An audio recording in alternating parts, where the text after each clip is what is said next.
Mé jméno je Lukáš a vítám vás v Comptelu. Video do prezentace můžeme vložit ze 3 zdrojů, z vašeho zařízení, z videobanky a z webu.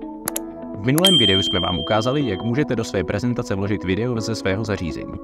V dnešním vám ukážeme zdroj druhý, video z videobanky. Pro vložení videa z videobanky přejděte na kartu vložení, klikněte na tlačítko video a z rozbalovací nabídky vyberte video z videobanky. Počkejte, než se načte galerie.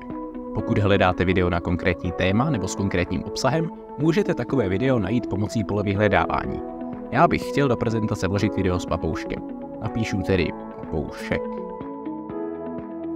Mně se líbí toto video s tímto nádherným arrow zelenokřídlým.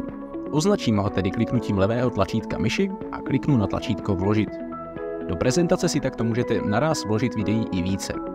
Video se stáhne a vloží do naší prezentace. A video máme v prezentaci.